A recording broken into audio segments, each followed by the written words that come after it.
মাঝে মাঝে না খুব মন চায় খেতে, ওই যে সময়ের অভাব, সেজন্য রান্না করা হয় না, কেনা হয় না, খাওয়া হয় না। তো আজ ভোরবেলা ঘুম থেকে উঠি ভাবলাম যে না, আজই কিনে আনবো আর রান্না করব, খাবো। যেই কথা সেই কাজ, ভোরবেলা চলে গেলাম, এই তো মাছ কিনে নিয়ে আসলাম। এনে একদমই গুছিয়ে আজ রান্না করব। চাপিলা মাছ, কাটাইরা মাছ এখানে, তার কুলি মাছ, পুঁটি মাছ, মানে নদীর পাঁচমিশালি মাছ কিনে নিয়ে আসছি, সাথে ছোট ছোট চিংড়ি মাছ, করলা, শিং মাছ, এই তো ধনেপাতা, তারপরে হচ্ছে কাঁচামরিচ। এই যে আমার হাতে মাছগুলি না, এই মাছগুলি কিন্তু অনেক মজার। কে কে এই মাছগুলি কী নামে চিনেন বলেন তো দেখি। এখানে কত প্রকারের মাছ আছে, কে কে চিনেন। একদমই টাটকা ফ্রেশ মাছগুলি, দেখেই খুব ভালো লাগছিল। তো আজকে আমি খুব নিজের মতো করে মজা করে রান্না করব। তো এই মাছগুলি না ছোটো বাচ্চারা একদমই খেতে পছন্দ করে না, কিন্তু আমার বেশ পছন্দ। তো যাই হোক, আসসালামু আলাইকুম, সবাই কেমন আছেন? আশা করি সবাই খুব ভালো আছেন। আলহামদুলিল্লাহ, আমিও ভালো আছি। এই যে কথা বলতে বলতে রান্নাটাও বসিয়ে দিলাম। এর মাঝে কিন্তু অনেক কাজ করে নিয়েছি, কারণ ছোটো মাছ পরিষ্কার করাটা যে কী ঝামেলা আমার কাছে মনে হয়, কিন্তু খেতে কিন্তু বেশ ভালো লাগে।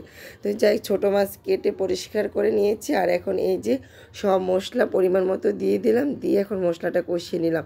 আজকে তেলের পরিমাণটা তরকারির মধ্যে একদমই কম দেবো, কারণ ছোটো মাছে কিন্তু একটু তেল হলে দেখতেও ভালো লাগে, খেতেও ভালো লাগে। কিন্তু আমার ছেলের কথা, মাছের মধ্যে তেল একদমই দেওয়া যাবে না, কম তেলে রান্না করতে হবে। সে ইদানিং তেল খাবারটা একটু বেশি অপছন্দ করতেছে, মশলার পরিমাণও বলে কম দিতে। তাই যাই, ছেলের পছন্দ অনুযায়ী কম মশলা কম তেল দিয়ে আজকে রান্না করলাম।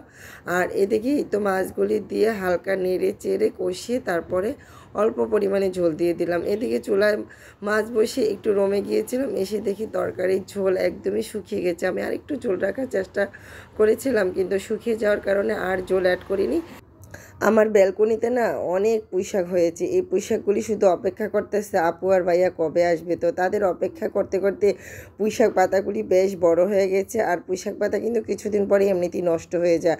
আর এদিকে আমার ড্রাগন গাছের উপরে পুঁইশাক গাছগুলি মানে বট দিয়ে আছে।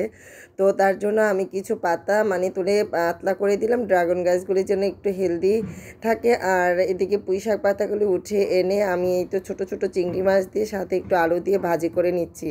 তো এটা একদমই ভাজি শাকের মতো করে রান্না করব, শুকনা শুকনা করে, ঝোল রাখবো না।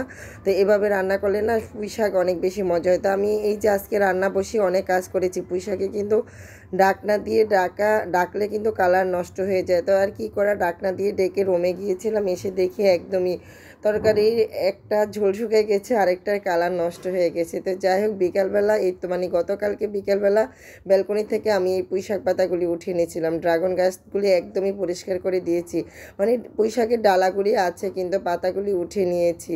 তো যাক, এই পাশের পাতাগুলি উঠিয়ে নিয়েছি, ওই পাশে কিন্তু প্রচুর আগা, পাতা, ডালা সব কিছু আছে। তো এই পাতাগুলি আমি গতকালকে সুন্দর করে পরিষ্কার করে রেখে দিয়েছিলাম, আর আজকে এগুলি দিয়ে চিংড়ি মাছ দিয়ে, ছোটো চিংড়ি দিয়ে রান্না করলাম। তো যাই হোক, অনেক পুঁইশাক আছে এখনও আমার ছাদে ব্যালকনিতে। এগুলি আমার আপু আর ভাইয়ের জন্য অপেক্ষা করতেছে। ওরা যখন আসবে তখন মজার মজার পুঁইশাকের রেসিপি তৈরি করব, সেই ভিডিওগুলি আপনাদের সাথে শেয়ার করব। সবাই ভালো থাকবেন, সুস্থ থাকবেন। আমার ভিডিওগুলি যদি ভালো লাগে অবশ্যই অন্যকে দেখার সুযোগ করে দিবেন। আজকের মতো বিদায় নিয়ে ফেলবো এখানেই। আল্লাহ হাফেজ।